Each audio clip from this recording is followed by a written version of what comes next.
we have a few exemplars of that, but for me, Minecraft really was, Minecraft was my quest, really, for the last year and a half. Before Gear VR even existed, Minecraft was something that I was desperate to get into virtual reality because I thought it would be critically important. One aspect of it was just purely technical, where the story of Minecraft is that it was originally a Java application. That's the high-end SKU, but they developed the Pocket Edition code base as basically a brand new from-scratch C++ implementation that was initially very feature-limited, but it's working to catch up. And, of course, my kids play Minecraft all the time. I play a little bit with them, and I would see it running on portable devices, and I would think, okay, it's a native C++ code base. This was back in the early days of Gear VR, before we didn't have any examples of Unity applications running very well yet. It was really the only things running great were the C++ code that I had started on the applications. So the idea of saying, taking a game that I know is implemented efficiently in C++, it should be a good target for this. It's a virtual world. There's a whole spiel you can get. I had made this observation independently, but somebody wrote a paper about it online, about the Minecraft metaverse, about how Minecraft already does embody so many of the things that people think about the metaverse, where it's infinite worlds, it's links between different servers, it's user-generated content, it's avatars and skinning, and all of these things that are there in this crude form, but they already exist. And putting that into VR was something that I thought was very, very important and a worthy way to spend a lot of effort on it. And so there's a long story behind all of this, where early on we had, we invited Notch over to Oculus, and we showed him early prototype stuff, and I talked with them about geeky programmer stuff for a long time. And we're trying to get a situation where we just say, just let us give this a try on this hardware. Let's just see how it works out. We don't have to tell anybody. And if it's great, then we'll see where we can go from there. So, when Facebook acquired Oculus, Notch kind of famously blew up about it, and I eventually got over it, and things calmed down a bit. Then there was the Microsoft acquisition. So at that point, I had asked Notch, it's like, well, who should I talk to about this now? I still really, really want to make this happen. And he put me in touch with Tommaso and Jonas at Mojang, and I started pestering them about it. And I would just, drive home this case about, look, we don't want to ask anything from you. Just let us try. Let me try to build this. And if you think it's cool, we'll figure out what we want to do from there. I am so confident that it'll be cool that I'll agree to just about anything here.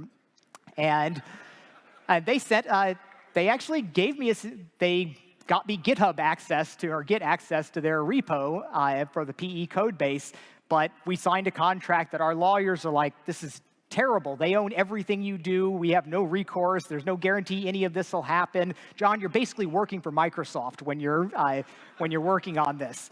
I'm like, it's okay. We need to get the first thing going with this. So I did start running it up on Gear VR, and one of the things that was a little bit surprising for me is I had thought that the performance of the game was a little bit higher than it actually was, because I had only ever played it with a touchpad, and touch, kind of like a mouse, hides the frame rate a little bit because you never have the completely smooth yaw panning motions when you're just kind of swinging it around. So I felt that it was more 60 frames per second consistently across more things than it turned out it actually was, and performance became one of the really big challenges for it.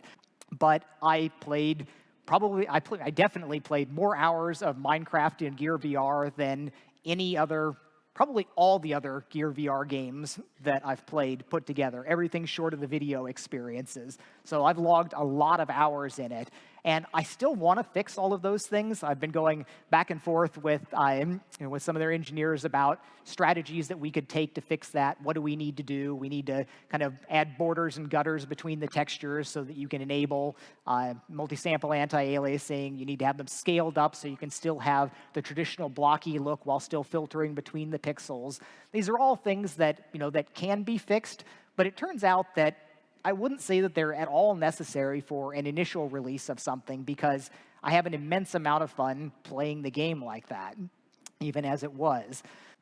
Going forward with the project, I guess I could say how close this came, where I got the email at 12:35 a.m. this morning that the deal was signed. We had gone through all of this preparation of preparing how are we going to announce this, assuming we get to announce this. And it was really, really down to the wire, because what had happened over the 8 months, 6 months since I had done the initial work for that, we were desperately trying to kind of reach a deal with Mojang about how we can do this so it'll work out for everybody. And I was willing to do just about anything. On the phone, I said, if this doesn't happen, I'm going to cry. This will just be so terrible, because this is amazing. This is going to be the best thing that we can do for the platform. But in the end, there are some problems that compilers can't solve, and it came down to kind of something at the CEO level, where Mark and Satya were able to sit down and make sure that the deal actually happened. And I have been, I called this my grail. This has been my quest for the last year and a half. I think it's one of the most important things. I think it's the single most important application that we can do for virtual reality, to make sure that we have an army of fanatic, passionate supporters that will advocate why VR is great. This is why you want to do some of it every single day. It's part of this infinite playability that we're currently lacking in our current set of titles. So this was a huge, huge win for me. And everybody that worked on that at Oculus and Facebook, you all have my deepest thanks for making this happen. Thank you.